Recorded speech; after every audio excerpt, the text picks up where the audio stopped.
Chapter 14. Recapitulation and Conclusion. Recapitulation of the difficulties on the theory of natural selection. Recapitulation of the general and special circumstances in its favor. Causes of the general belief in the immutability of species. How far the theory of natural selection may be extended. Effects of its adoption on the study of natural history. Concluding remarks. As this whole volume is one long argument, it may be convenient to the reader to have the leading facts and inferences briefly recapitulated. That many and grave objections may be advanced against the theory of descent with modification through natural selection, I do not deny. I have endeavored to give to them their full force. Nothing at first can appear more difficult to believe than that the more complex organs and instincts should have been perfected, not by means superior to, though analogous with, human reason, but by the accumulation of innumerable slight variations, each good for the individual possessor. Nevertheless, this difficulty, though appearing to our imagination insuperably great, cannot be considered real if we admit the following propositions, namely, that gradations in the perfection of any organ or instinct, which we may consider, either do now exist or could have existed, each good of its kind, that all organs and instincts are, in ever so slight a degree, variable, and, lastly, that there is a struggle for existence leading to the preservation of each profitable deviation of structure or instinct. The truth of these propositions cannot, I think, be disputed.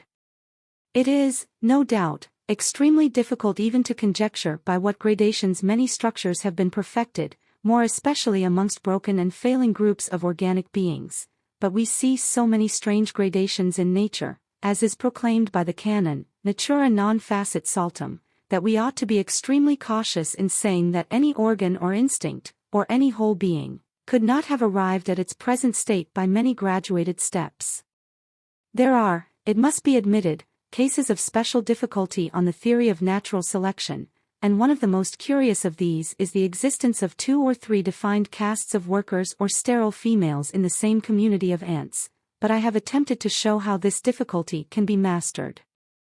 With respect to the almost universal sterility of species when first crossed, which forms so remarkable a contrast with the almost universal fertility of varieties when crossed, I must refer the reader to the recapitulation of the facts given at the end of the 8th chapter, which seem to me conclusively to show that this sterility is no more a special endowment than is the incapacity of 2 trees to be grafted together, but that it is incidental on constitutional differences in the reproductive systems of the intercrossed species. We see the truth of this conclusion in the vast difference in the result, when the same 2 species are crossed reciprocally, that is, when one species is first used as the father and then as the mother. The fertility of varieties when intercrossed and of their mongrel offspring cannot be considered as universal, nor is their very general fertility surprising when we remember that it is not likely that either their constitutions or their reproductive systems should have been profoundly modified. Moreover, most of the varieties which have been experimentized on have been produced under domestication, and as domestication apparently tends to eliminate sterility, we ought not to expect it also to produce sterility. The sterility of hybrids is a very different case from that of first crosses, for their reproductive organs are more or less functionally impotent, whereas in first crosses the organs on both sides are in a perfect condition. As we continually see that organisms of all kinds are rendered in some degree sterile from their constitutions having been disturbed by slightly different and new conditions of life, we need not feel surprise at hybrids being in some degree sterile, for their constitutions can hardly fail to have been disturbed from being compounded of 2 distinct organizations. This parallelism is supported by another parallel, but directly opposite, class of facts, namely, that the vigor and fertility of all organic beings are increased by slight changes in their conditions of life, and that the offspring of slightly modified forms or varieties acquire from being crossed increased vigor and fertility. So that, on the one hand, considerable changes in the conditions of life and crosses between greatly modified forms lessen fertility, and on the other hand, lesser changes in the conditions of life and crosses between less modified forms increase fertility. Turning to geographical distribution, the difficulties encountered on the theory of descent with modification are grave enough. All the individuals of the same species, and all the species of the same genus, or even higher group, must have descended from common parents, and therefore, in however distant and isolated parts of the world they are now found, they must in the course of successive generations have passed from some one part to the others. We are often wholly unable even to conjecture how this could have been effected. Yet, as we have reason to believe that some species have retained the same specific form for very long periods, enormously long as measured by years, too much stress ought not to be laid on the occasional wide diffusion of the same species, for during very long periods of time there will always be a good chance for wide migration by many means.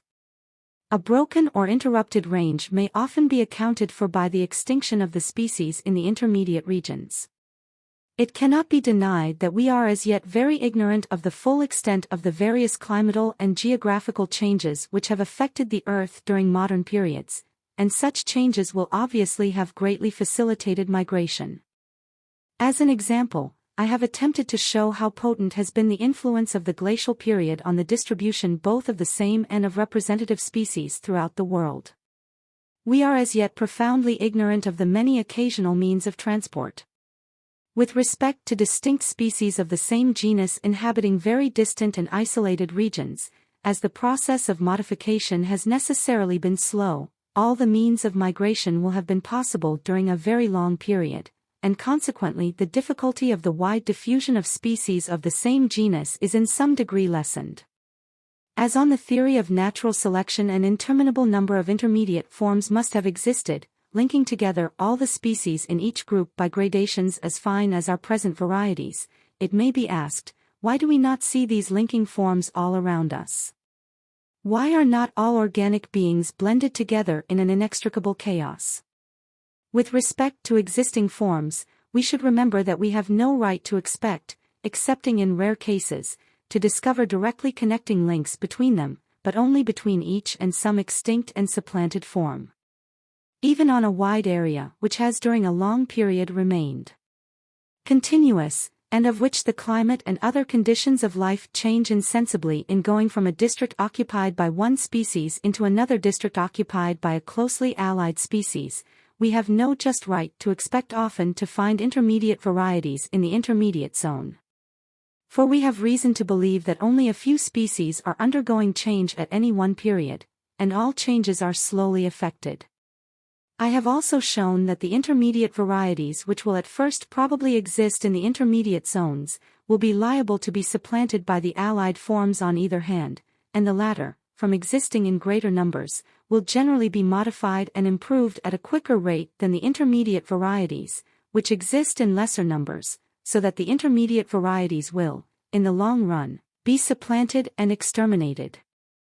On this doctrine of the extermination of an infinitude of connecting links, between the living and extinct inhabitants of the world, and at each successive period between the extinct and still older species, why is not every geological formation charged with such links? Why does not every collection of fossil remains afford plain evidence of the gradation and mutation of the forms of life? We meet with no such evidence, and this is the most obvious and forcible of the many objections which may be urged against my theory.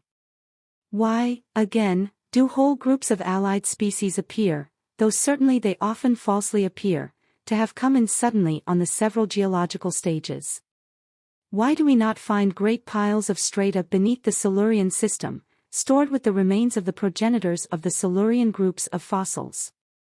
For certainly on my theory such strata must somewhere have been deposited at these ancient and utterly unknown epochs in the world's history. I can answer these questions and grave objections only on the supposition that the geological record is far more imperfect than most geologists believe. It cannot be objected that there has not been time sufficient for any amount of organic change, for the lapse of time has been so great as to be utterly inappreciable by the human intellect. The number of specimens in all our museums is absolutely as nothing compared with the countless generations of countless species which certainly have existed. We should not be able to recognize a species as the parent of any one or more species if we were to examine them ever so closely, unless we likewise possessed many of the intermediate links between their past or parent and present states, and these many links we could hardly ever expect to discover, owing to the imperfection of the geological record. Numerous existing doubtful forms could be named which are probably varieties, but who will pretend that in future ages so many fossil links will be discovered, that naturalists will be able to decide, on the common view, whether or not these doubtful forms are varieties. As long as most of the links between any two species are unknown, if any one link or intermediate variety be discovered, it will simply be classed as another and distinct species. Only a small portion of the world has been geologically explored. Only organic beings of certain classes can be preserved in a fossil condition, at least in any great number. Widely ranging species vary most, and varieties are often at first local, both causes rendering the discovery of intermediate links less likely. Local varieties will not spread into other and distant regions until they are considerably modified and improved, and when they do spread, if discovered in a geological formation, they will appear as if suddenly created there, and will be simply classed as new species. Most formations have been intermittent in their accumulation, and their duration, I am inclined to believe, has been shorter than the average duration of specific forms. Successive formations are separated from each other by enormous blank intervals of time. 4. Fossiliferous formations, thick enough to resist future degradation, can be accumulated only where much sediment is deposited on the subsiding bed of the sea. During the alternate periods of elevation and of stationary level, the record will be blank. During these latter periods there will probably be more variability in the forms of life, during periods of subsidence, more extinction. With respect to the absence of fossiliferous formations beneath the lowest Silurian strata, I can only recur to the hypothesis given in the 9th chapter. That the geological record is imperfect all will admit, but that it is imperfect to the degree which I require, few will be inclined to admit. If we look to long enough intervals of time, geology plainly declares that all species have changed, and they have changed in the manner which my theory requires, for they have changed slowly and in a graduated manner. We clearly see this in the fossil remains from consecutive formations invariably being much more closely related to each other than are the fossils from formations distant from each other in time.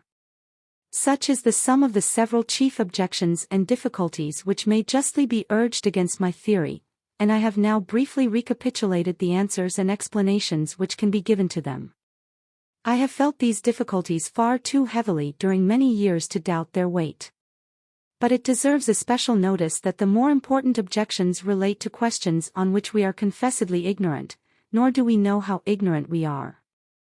We do not know all the possible transitional gradations between the simplest and the most perfect organs. It cannot be pretended that we know all the varied means of distribution during the long lapse of years, or that we know how imperfect the geological record is. Grave as these several difficulties are, in my judgment they do not overthrow the theory of descent with modification. Now let us turn to the other side of the argument. Under domestication we see much variability. This seems to be mainly due to the reproductive system being eminently susceptible to changes in the conditions of life, so that this system, when not rendered impotent, fails to reproduce offspring exactly like the parent form. Variability is governed by many complex laws, by correlation of growth, by use and disuse, and by the direct action of the physical conditions of life. There is much difficulty in ascertaining how much modification our domestic productions have undergone, but we may safely infer that the amount has been large, and that modifications can be inherited for long periods. As long as the conditions of life remain the same, we have reason to believe that a modification, which has already been inherited for many generations, may continue to be inherited for an almost infinite number of generations. On the other hand, we have evidence that variability, when it has once come into play, does not wholly cease, for new varieties are still occasionally produced by our most anciently domesticated productions. Man does not actually produce variability, he only unintentionally exposes organic beings to new conditions of life, and then nature acts on the organization and causes variability. But man can and does select the variations given to him by nature, and thus accumulate them in any desired manner. He thus adapts animals and plants for his own benefit or pleasure. He may do this methodically, or he may do it unconsciously by preserving the individuals most useful to him at the time, without any thought of altering the breed. It is certain that he can largely influence the character of a breed by selecting, in each successive generation, individual differences so slight as to be quite inappreciable by an uneducated eye. This process of selection has been the great agency in the production of the most distinct and useful domestic breeds. That many of the breeds produced by man have to a large extent the character of natural species, is shown by the inextricable doubts whether very many of them are varieties or aboriginal species. There is no obvious reason why the principles which have acted so efficiently under domestication should not have acted under nature. In the preservation of favored individuals and races, during the constantly recurrent struggle for existence, we see the most powerful and ever-acting means of selection. The struggle for existence inevitably follows from the high geometrical ratio of increase which is common to all organic beings. This high rate of increase is proved by calculation, by the effects of a succession of peculiar seasons, and by the results of naturalization, as explained in the 3rd chapter. More individuals are born than can possibly survive. A grain in the balance will determine which individual shall live and which shall die, which variety or species shall increase in number, and which shall decrease, or finally become extinct. As the individuals of the same species come in all respects into the closest competition with each other, the struggle will generally be most severe between them. It will be almost equally severe between the varieties of the same species, and next in severity between the species of the same genus. But the struggle will often be very severe between beings most remote in the scale of nature. The slightest advantage in one being, at any age or during any season, over those with which it comes into competition, or better adaptation in however slight a degree to the surrounding physical conditions, will turn the balance. With animals having separated sexes, there will in most cases be a struggle between the males for possession of the females. The most vigorous individuals, or those which have most successfully struggled with their conditions of life, will generally leave most progeny. But success will often depend on having special weapons or means of defense, or on the charms of the males, and the slightest advantage will lead to victory. As geology plainly proclaims that each land has undergone great physical changes, we might have expected that organic beings would have varied under nature, in the same way as they generally have varied under the changed conditions of domestication. And if there be any variability under nature, it would be an unaccountable fact if natural selection had not come into play. It has often been asserted, but the assertion is quite incapable of proof, that the amount of variation under nature is a strictly limited quantity. Man, though acting on external characters alone and often capriciously, can produce within a short period a great result by adding up mere individual differences in his domestic productions, and everyone admits that there are at least individual differences in species under nature. But, besides such differences, all naturalists have admitted the existence of varieties, which they think sufficiently distinct to be worthy of record in systematic works. No one can draw any clear distinction between individual differences and slight varieties, or between more plainly marked varieties and subspecies, and species. Let it be observed how naturalists differ in the rank which they assign to the many representative forms in Europe and North America. If then we have under nature variability and a powerful agent always ready to act and select, why should we doubt that variations in any way useful to beings, under their excessively complex relations of life, would be preserved, accumulated, and inherited? Why, if man can by patience select variations most useful to himself, should nature fail in selecting variations useful, under changing conditions of life, to her living products? What limit can be put to this power, acting during long ages and rigidly scrutinizing the whole constitution, structure, and habits of each creature, favoring the good and rejecting the bad? I can see no limit to this power, in slowly and beautifully adapting each form to the most complex relations of life. The theory of natural selection, even if we looked no further than this, seems to me to be in itself probable. I have already recapitulated, as fairly as I could, the opposed difficulties and objections, Now let us turn to the special facts and arguments in favor of the theory. On the view that species are only strongly marked and permanent varieties, and that each species first existed as a variety, we can see why it is that no line of demarcation can be drawn between species, commonly supposed to have been produced by special acts of creation, and varieties which are acknowledged to have been produced by secondary laws. On this same view we can understand how it is that in each region where many species of a genus have been produced, and where they now flourish, these same species should present many varieties, for where the manufactory of species has been active, we might expect, as a general rule, to find it still in action, and this is the case if varieties be incipient species. Moreover, the species of the larger genera, which afford the greater number of varieties or incipient species, retain to a certain degree the character of varieties, for they differ from each other by a less amount of difference than do the species of smaller genera. The closely allied species also of the larger genera apparently have restricted ranges, and they are clustered in little groups round other species, in which respects they resemble varieties. These are strange relations on the view of each species having been independently created, but are intelligible if all species first existed as varieties. As each species tends by its geometrical ratio of reproduction to increase inordinately in number, and as the modified descendants of each species will be enabled to increase by so much the more as they become more diversified in habits and structure, so as to be enabled to seize on many and widely different places in the economy of nature, there will be a constant tendency in natural selection to preserve the most divergent offspring of any one species. Hence, during a long-continued course of modification, the slight differences, characteristic of varieties of the same species, tend to be augmented into the greater differences characteristic of species of the same genus. New and improved varieties will inevitably supplant and exterminate the older, less improved and intermediate varieties, and thus species are rendered to a large extent defined and distinct objects.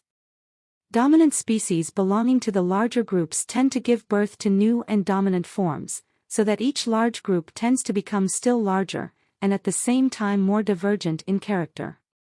But as all groups cannot thus succeed in increasing in size, for the world would not hold them, the more dominant groups beat the less dominant. This tendency in the large groups to go on increasing in size and diverging in character, together with the almost inevitable contingency of much extinction, explains the arrangement of all the forms of life, in groups subordinate to groups, all within a few great classes, which we now see everywhere around us, and which has prevailed throughout all time. This grand fact of the grouping of all organic beings seems to me utterly inexplicable on the theory of creation. As natural selection acts solely by accumulating slight, successive, favorable variations, it can produce no great or sudden modification, it can act only by very short and slow steps. Hence the canon of natura non facit saltum, which every fresh addition to our knowledge tends to make more strictly correct, is on this theory simply intelligible. We can plainly see why nature is prodigal in variety, though niggard in innovation. But why this should be a law of nature if each species has been independently created, no man can explain. Many other facts are, as it seems to me, explicable on this theory. How strange it is that a bird, under the form of woodpecker, should have been created to prey on insects on the ground. That upland geese, which never or rarely swim, should have been created with webbed feet, that a thrush should have been created to dive and feed on subaquatic insects, and that a petrel should have been created with habits and structure fitting it for the life of an auk or grebe. And so on in endless other cases. But on the view of each species constantly trying to increase in number, with natural selection always ready to adapt the slowly varying descendants of each to any unoccupied or ill-occupied place in nature, these facts cease to be strange, or perhaps might even have been anticipated. As natural selection acts by competition, it adapts the inhabitants of each country only in relation to the degree of perfection of their associates, so that we need feel no surprise at the inhabitants of any one country, although on the ordinary view supposed to have been specially created and adapted for that country, being beaten and supplanted by the naturalized productions from another land. Nor ought we to marvel if all the contrivances in nature be not, as far as we can judge, absolutely perfect, and if some of them be abhorrent to our ideas of fitness. We need not marvel at the sting of the bee causing the bee's own death, at drones being produced in such vast numbers for one single act, and being then slaughtered by their sterile sisters, at the astonishing waste of pollen by our fir trees, at the instinctive hatred of the queen bee for her own fertile daughters, at ichneumonidae feeding within the live bodies of caterpillars, and at other such cases. The wonder indeed is, on the theory of natural selection, that more cases of the want of absolute perfection have not been observed. The complex and little-known laws governing variation are the same, as far as we can see, with the laws which have governed the production of so-called specific forms. In both cases physical conditions seem to have produced but little direct effect, yet when varieties enter any zone, they occasionally assume some of the characters of the species proper to that zone. In both varieties and species, use and disuse seem to have produced some effect, for it is difficult to resist this conclusion when we look, for instance, at the logger-headed duck, which has wings incapable of flight, in nearly the same condition as in the domestic duck, or when we look at the burrowing tucutucu, which is occasionally blind, and then at certain moles, which are habitually blind and have their eyes covered with skin, or when we look at the blind animals inhabiting the dark caves of America and Europe. In both varieties and species correlation of growth seems to have played a most important part, so that when one part has been modified other parts are necessarily modified. In both varieties and species reversions to long-lost characters occur. How inexplicable on the theory of creation is the occasional appearance of stripes on the shoulder and legs of the several species of the horse genus and in their hybrids.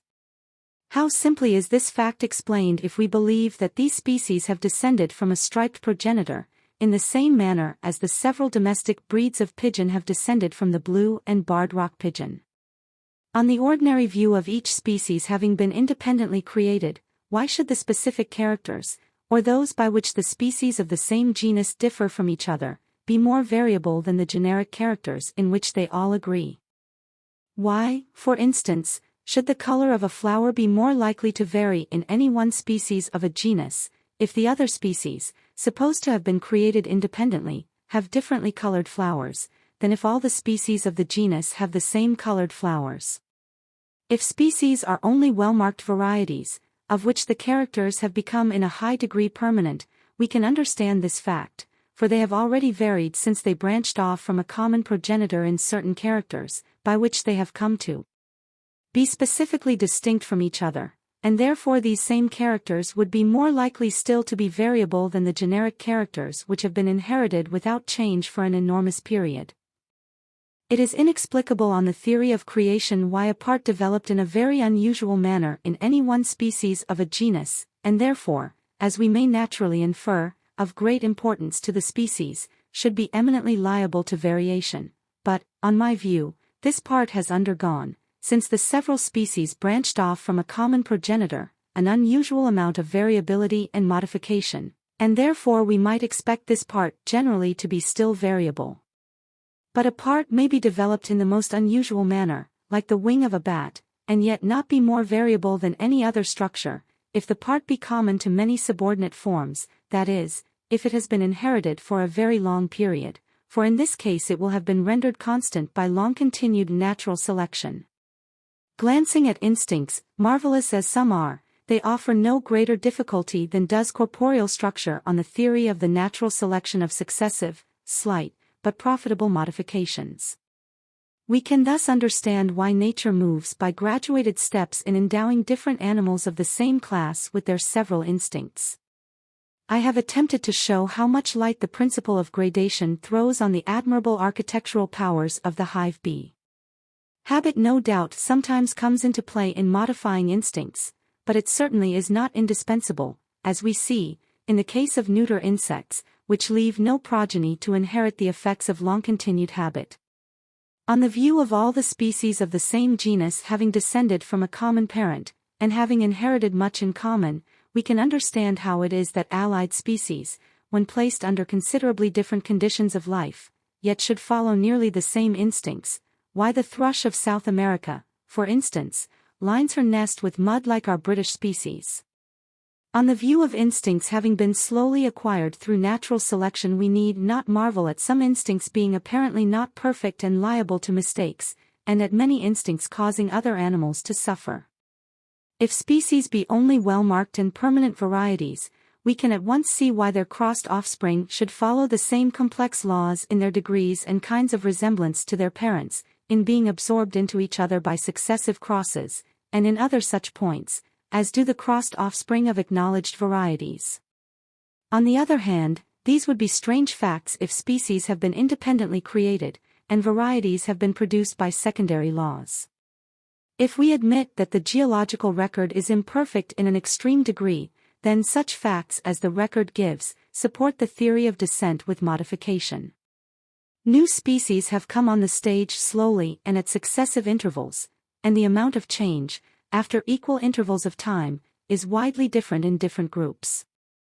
The extinction of species and of whole groups of species, which has played so conspicuous a part in the history of the organic world, almost inevitably follows on the principle of natural selection, for old forms will be supplanted by new and improved forms. Neither single species nor groups of species reappear when the chain of ordinary generation has once been broken. The gradual diffusion of dominant forms, with the slow modification of their descendants, causes the forms of life, after long intervals of time, to appear as if they had changed simultaneously throughout the world. The fact of the fossil remains of each formation being in some degree intermediate in character between the fossils in the formations above and below, is simply explained by their intermediate position in the chain of descent. The grand fact that all extinct organic beings belong to the same system with recent beings, falling either into the same or into intermediate groups, follows from the living and the extinct being the offspring of common parents. As the groups which have descended from an ancient progenitor have generally diverged in character, the progenitor with its early descendants will often be intermediate in character in comparison with its later descendants, and thus we can see why the more ancient a fossil is, the oftener it stands in some degree intermediate between existing and allied groups. Recent forms are generally looked at as being, in some vague sense, higher than ancient and extinct forms, and they are in so far higher as the later and more improved forms have conquered the older and less improved organic beings in the struggle for life. Lastly, the law of the long endurance of allied forms on the same continent, of marsupials in Australia, of edentata in America, and other such cases, is intelligible, for within a confined country, the recent and the extinct will naturally be allied by descent. Looking to geographical distribution, if we admit that there has been during the long course of ages much migration from one part of the world to another, owing to former climatal and geographical changes and to the many occasional and unknown means of dispersal, then we can understand, on the theory of descent with modification, most of the great leading facts in distribution. We can see why there should be so striking a parallelism in the distribution of organic beings throughout space, and in their geological succession throughout time, for in both cases the beings have been connected by the bond of ordinary generation, and the means of modification have been the same. We see the full meaning of the wonderful fact, which must have struck every traveler, namely, that on the same continent, under the most diverse conditions, under heat and cold, on mountain and lowland, on deserts and marshes, most of the inhabitants within each great class are plainly related, for they will generally be descendants of the same progenitors and early colonists. On this same principle of former migration, combined in most cases with modification, we can understand, by the aid of the glacial period, the identity of some few plants, and the close alliance of many others, on the most distant mountains, under the most different climates, and likewise the close alliance of some of the inhabitants of the sea in the northern and southern temperate zones, those separated by the whole intertropical ocean.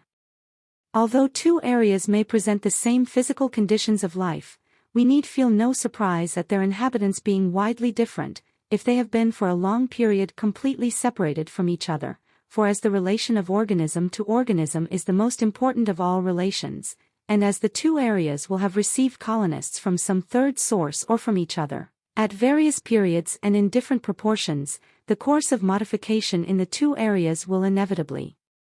be different. On this view of migration, with subsequent modification, we can see why oceanic islands should be inhabited by few species, but of these, that many should be peculiar. We can clearly see why those animals which cannot cross wide spaces of ocean, as frogs and terrestrial mammals, should not inhabit oceanic islands, and why, on the other hand, new and peculiar species of bats, which can traverse the ocean, should so often be found on islands far distant from any continent. Such facts as the presence of peculiar species of bats, and the absence of all other mammals, on oceanic islands, are utterly inexplicable on the theory of independent acts of creation.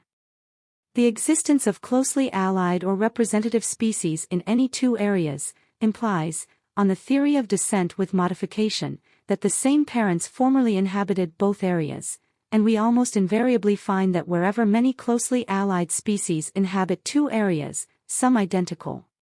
species common to both still exist.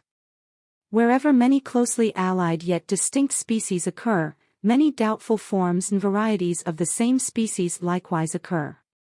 It is a rule of high generality that the inhabitants of each area are related to the inhabitants of the nearest source whence immigrants might have been derived. We see this in nearly all the plants and animals of the Galapagos archipelago, of Juan Fernandez, and of the other American islands being related in the most striking manner to the plants and animals of the neighboring American mainland, and those of the Cape de Verde archipelago and other African islands to the African mainland. It must be admitted that these facts receive no explanation on the theory of creation. The fact, as we have seen, that all past and present organic beings constitute one grand natural system, with groups subordinate to group, and with extinct groups often falling in between recent groups, is intelligible on the theory of natural selection with its contingencies of extinction and divergence of character. On these same principles we see how it is, that the mutual affinities of the species and genera within each class are so complex and circuitous. We see why certain characters are far more serviceable than others for classification, why adaptive characters, though of paramount importance to the being, are of hardly any importance in classification, why characters derived from rudimentary parts, though of no service to the being, are often of high classificatory value, and why embryological characters are the most valuable of all. The real affinities of all organic beings are due to inheritance or community of descent. The natural system is a genealogical arrangement, in which we have to discover the lines of descent by the most permanent characters, however slight their vital importance may be. The framework of bones being the same in the hand of a man, wing of a bat, fin of the porpoise, and leg of the horse, the same number of vertebrae forming the neck of the giraffe and of the elephant, and innumerable other such facts, at once explain themselves on the theory of descent with slow and slight successive modifications. The similarity of pattern in the wing and leg of a bat, though used for such different purpose, in the jaws and legs of a crab, in the petals, stamens, and pistils of a flower, is likewise intelligible on the view of the gradual modification of parts or organs, which were alike in the early progenitor of each class. On the principle of successive variations not always supervening at an early age, and being inherited at a corresponding not early period of life, we can clearly see why the embryos of mammals, birds, reptiles, and fishes should be so closely alike, and should be so unlike the adult forms. We may cease marveling at the embryo of an air-breathing mammal or bird having branchial slits and arteries running in loops, like those in a fish which has to breathe the air dissolved in water, by the aid of well-developed bronchi. Disuse, aided sometimes by natural selection, will often tend to reduce an organ, when it has become useless by changed habits or under changed conditions of life, and we can clearly understand on this view the meaning of rudimentary organs. But disuse and selection will generally act on each creature, when it has come to maturity and has to play its full part in the struggle for existence, and will thus have little power of acting on an organ during early life, hence the organ will not be much reduced or rendered rudimentary at this early age. The calf, for instance, has inherited teeth, which never cut through the gums of the upper jaw, from an early progenitor having well-developed teeth, and we may believe that the teeth in the mature animal were reduced, during successive generations, by disuse or by the tongue and palate having been fitted by natural selection to browse without their aid, whereas in the calf, the teeth have been left untouched by selection or disuse, and on the principle of inheritance at corresponding ages have been inherited from a remote period to the present day. On the view of each organic being and each separate organ having been specially created, how utterly inexplicable it is that parts, like the teeth in the embryonic calf or like the shriveled wings under the soldered wing covers of some beetles, should thus so frequently bear the plain stamp of inutility. Nature may be said to have taken pains to reveal, by rudimentary organs and by homologous structures, her scheme of modification, which it seems that we willfully will not understand. I have now recapitulated the chief facts and considerations which have thoroughly convinced me that species have changed, and are still slowly changing by the preservation and accumulation of successive slight favorable variations. Why, it may be asked, have all the most eminent living naturalists and geologists rejected this view of the mutability of species? It cannot be asserted that organic beings in a state of nature are subject to no variation. It cannot be proved that the amount of variation in the course of long ages is a limited quantity. No clear distinction has been, or can be, drawn between species and well-marked varieties. It cannot be maintained that species when intercrossed are invariably sterile, and varieties invariably fertile, or that sterility is a special endowment and sign of creation.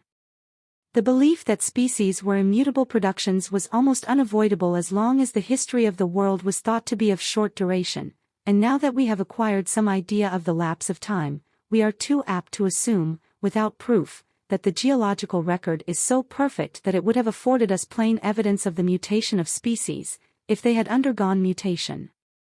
But the chief cause of our natural unwillingness to admit that one species has given birth to other and distinct species, is that we are always slow in admitting any great change of which we do not see the intermediate steps. The difficulty is the same as that felt by so many geologists, when Lyell first insisted that long lines of inland cliffs had been formed, and great valleys excavated, by the slow action of the coast waves.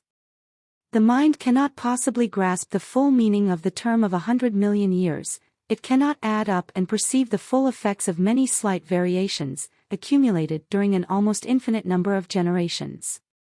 Although I am fully convinced of the truth of the views given in this volume under the form of an abstract, I by no means expect to convince experienced naturalists whose minds are stocked with a multitude of facts all viewed, during a long course of years, from a point of view directly opposite to mine. It is so easy to hide our ignorance under such expressions as the plan of creation, unity of design, etc., and to think that we give an explanation when we only restate a fact. Anyone whose disposition leads him to attach more weight to unexplained difficulties than to the explanation of a certain number of facts will certainly reject my theory. A few naturalists, endowed with much flexibility of mind, and who have already begun to doubt on the immutability of species, may be influenced by this volume, but I look with confidence to the future, to young and rising naturalists, who will be able to view both sides of the question with impartiality. Whoever is led to believe that species are mutable will do good service by conscientiously expressing his conviction, for only thus can the load of prejudice by which this subject is overwhelmed be removed. Several eminent naturalists have of late published their belief that a multitude of reputed species in each genus are not real species, but that other species are real, that is, have been independently created. This seems to me a strange conclusion to arrive at. They admit that a multitude of forms, which till lately they themselves thought were special creations, and which are still thus looked at by the majority of naturalists, and which consequently have every external characteristic feature of true species, they admit that these have been produced by variation, but they refuse to extend the same view to other and very slightly different forms. Nevertheless, they do not pretend that they can define, or even conjecture, which are the created forms of life, and which are those produced by secondary laws. They admit variation as a vera causa in one case, they arbitrarily reject it in another, without assigning any distinction in the two cases. The day will come when this will be given as a curious illustration of the blindness of preconceived opinion. These authors seem no more startled at a miraculous act of creation than at an ordinary birth. But do they really believe that at innumerable periods in the Earth's history certain elemental atoms have been commanded suddenly to flash into living tissues? Do they believe that at each supposed act of creation one individual or many were produced? Were all the infinitely numerous kinds of animals and plants created as eggs or seed, or as full-grown? And in the case of mammals, were they created bearing the false marks of nourishment from the mother's womb? Although naturalists very properly demand a full explanation of every difficulty from those who believe in the mutability of species, on their own side they ignore the whole subject of the first appearance of species in what they consider reverent silence. It may be asked how far I extend the doctrine of the modification of species. The question is difficult to answer, because the more distinct the forms are which we may consider, by so much the arguments fall away in force. But some arguments of the greatest weight extend very far. All the members of whole classes can be connected together by chains of affinities, and all can be classified on the same principle, in groups subordinate to groups. Fossil remains sometimes tend to fill up very wide intervals between existing orders. Organs in a rudimentary condition plainly show that an early progenitor had the organ in a fully developed state, and this in some instances necessarily implies an enormous amount of modification in the descendants. Throughout whole classes various structures are formed on the same pattern, and at an embryonic age the species closely resemble each other. Therefore I cannot doubt that the theory of descent with modification embraces all the members of the same class. I believe that animals have descended from at most only 4 or 5 progenitors, and plants from an equal or lesser number. Analogy would lead me one step further, namely, to the belief that all animals and plants have descended from some one prototype. But analogy may be a deceitful guide. Nevertheless, all living things have much in common, in their chemical composition, their germinal vesicles, their cellular structure, and their laws of growth and reproduction. We see this even in so trifling a circumstance as that the same poison often similarly affects plants and animals, or that the poison secreted by the gallfly produces monstrous growths on the wild rose or oak tree. Therefore I should infer from analogy that probably all the organic beings which have ever lived on this earth have descended from some one primordial form, into which life was first breathed. When the views entertained in this volume on the origin of species, or when analogous views are generally admitted, we can dimly foresee that there will be a considerable revolution in natural history. Systematists will be able to pursue their labors as at present, but they will not be incessantly haunted by the shadowy doubt whether this or that form be in essence a species. This I feel sure, and I speak after experience, will be no slight relief. The endless disputes whether or not some 50 species of British brambles are true species will cease. Systematists will have only to decide, not that this will be easy, whether any form be sufficiently constant and distinct from other forms, to be capable of definition, and if definable, whether the differences be sufficiently important to deserve a specific name. This latter point will become a far more essential consideration than it is at present, for differences, however slight, between any two forms, if not blended by intermediate gradations, are looked at by most naturalists as sufficient to raise both forms to the rank of species. Hereafter we shall be compelled to acknowledge that the only distinction between species and well-marked varieties is, that the latter are known, or believed, to be connected at the present day by intermediate gradations, whereas species were formerly thus connected. Hence, without quite rejecting the consideration of the present existence of intermediate gradations between any two forms, we shall be led to weigh more carefully and to value higher the actual amount of difference between them. It is quite possible that forms now generally acknowledged to be merely varieties may hereafter be thought worthy of specific names, as with the primrose and cowslip, and in this case scientific and common language will come into accordance. In short, we shall have to treat species in the same manner as those naturalists treat genera, who admit that genera are merely artificial combinations made for convenience. This may not be a cheering prospect, but we shall at least be freed from the vain search for the undiscovered and undiscoverable essence of the term species. The other and more general departments of natural history will rise greatly in interest. The terms used by naturalists of affinity, relationship, community of type, paternity, morphology, adaptive characters, rudimentary and aborted organs, etc., will cease to be metaphorical, and will have a plain signification. When we no longer look at an organic being as a savage looks at a ship, as at something wholly beyond his comprehension, when we regard every production of nature as one which has had a history, when we contemplate every complex structure and instinct as the summing up of many contrivances, each useful to the possessor, nearly in the same way as when we look at any great mechanical invention as the summing up of the labor, the experience, the reason, and even the blunders of numerous workmen.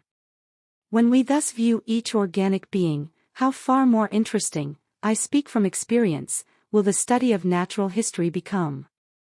A grand and almost untrodden field of inquiry will be opened, on the causes and laws of variation, on correlation of growth, on the effects of use and disuse, on the direct action of external conditions, and so forth. The study of domestic productions will rise immensely in value. A new variety raised by man will be a far more important and interesting subject for study than one more species added to the infinitude of already recorded species. Our classifications will come to be, as far as they can be so made, genealogies, and will then truly give what may be called the plan of creation. The rules for classifying will no doubt become simpler when we have a definite object in view. We possess no pedigrees or armorial bearings, and we have to discover and trace the many diverging lines of descent in our natural genealogies, by characters of any kind which have long been inherited. Rudimentary organs will speak infallibly with respect to the nature of long-lost structures. Species and groups of species, which are called aberrant, and which may fancifully be called living fossils, will aid us in forming a picture of the ancient forms of life. Embryology will reveal to us the structure, in some degree obscured, of the prototypes of each great class. When we can feel assured that all the individuals of the same species, and all the closely allied species of most genera, have within a not very remote period descended from one parent, and have migrated from some one birthplace, and when we better know the many means of migration, then, by the light which geology now throws, and will continue to throw, on former changes of climate and of the level of the land, we shall surely be enabled to trace in an admirable manner the former migrations of the inhabitants of the whole world. Even at present, by comparing the differences of the inhabitants of the sea on the opposite sides of a continent, and the nature of the various inhabitants of that continent in relation to their apparent means of immigration, some light can be thrown on ancient geography. The noble science of geology loses glory from the extreme imperfection of the record. The crust of the earth with its embedded remains must not be looked at as a well-filled museum, but as a poor collection made at hazard and at rare intervals. The accumulation of each great fossiliferous formation will be recognized as having depended on an unusual concurrence of circumstances, and the blank intervals between the successive stages as having been of vast duration. But we shall be able to gauge with some security the duration of these intervals by a comparison of the preceding and succeeding organic forms. We must be cautious in attempting to correlate as strictly contemporaneous two formations, which include few identical species, by the general succession of their forms of life. As species are produced and exterminated by slowly acting and still existing causes, and not by miraculous acts of creation and by catastrophes, and as the most important of all causes of organic change is one which is almost independent of altered and perhaps suddenly altered physical conditions, namely, the mutual relation of organism to organism, the improvement of one being entailing the improvement or the extermination of others, it follows that the amount of organic change in the fossils of consecutive formations probably serves as a fair measure of the lapse of actual time. A number of species, however, keeping in a body might remain for a long period unchanged, whilst within this same period, several of these species, by migrating into new countries and coming into competition with foreign associates, might become modified, so that we must not overrate the accuracy of organic change as a measure of time. During early periods of the Earth's history, when the forms of life were probably fewer and simpler, the rate of change was probably slower, and at the first dawn of life, when very few forms of the simplest structure existed, the rate of change may have been slow in an extreme degree. The whole history of the world, as at present known, although of a length quite incomprehensible by us, will hereafter be recognized as a mere fragment of time, compared with the ages which have elapsed since the first creature, the progenitor of innumerable extinct and living descendants, was created. In the distant future I see open fields for far more important researches. Psychology will be based on a new foundation, that of the necessary acquirement of each mental power and capacity by gradation. Light will be thrown on the origin of man and his history. Authors of the highest eminence seem to be fully satisfied with the view that each species has been independently created.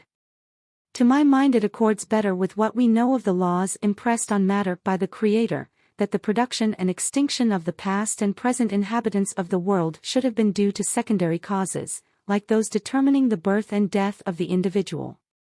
When I view all beings not as special creations, but as the lineal descendants of some few beings which lived long before the first bed of the Silurian system was deposited, they seem to me to become ennobled. Judging from the past, we may safely infer that not one living species will transmit its unaltered likeness to a distant futurity. And of the species now living very few will transmit progeny of any kind to a far distant futurity, for the manner in which all organic beings are grouped shows that the greater number of species of each genus, and all the species of many genera, have left no descendants, but have become utterly extinct. We can so far take a prophetic glance into futurity as to foretell that it will be the common and widely spread species, belonging to the larger and dominant groups, which will ultimately prevail and procreate new and dominant species. As all the living forms of life are the lineal descendants of those which lived long before the Silurian epoch, we may feel certain that the ordinary succession by generation has never once been broken, and that no cataclysm has desolated the whole world. Hence we may look with some confidence to a secure future of equally inappreciable length. And as natural selection works solely by and for the good of each being, all corporeal and mental endowments will tend to progress towards perfection. It is interesting to contemplate an entangled bank, clothed with many plants of many kinds, with birds singing on the bushes, with various insects flitting about, and with worms crawling through the damp earth, and to reflect that these elaborately constructed forms, so different from each other, and dependent on each other in so complex a manner, have all been produced by laws acting around us. These laws, taken in the largest sense, being growth with reproduction, inheritance which is almost implied by reproduction, variability from the indirect and direct action of the external conditions of life, and from use and disuse, a ratio of increase so high as to lead to a struggle for life, and as a consequence to natural selection, entailing divergence of character and the extinction of less improved forms. Thus, from the war of nature, from famine and death, the most exalted object which we are capable of conceiving, namely, the production of the higher animals, directly follows. There is grandeur in this view of life, with its several powers, having been originally breathed into a few forms or into one, and that, whilst this planet has gone cycling on according to the fixed law of gravity, from so simple a beginning endless forms most beautiful and most wonderful have been, and are being, evolved.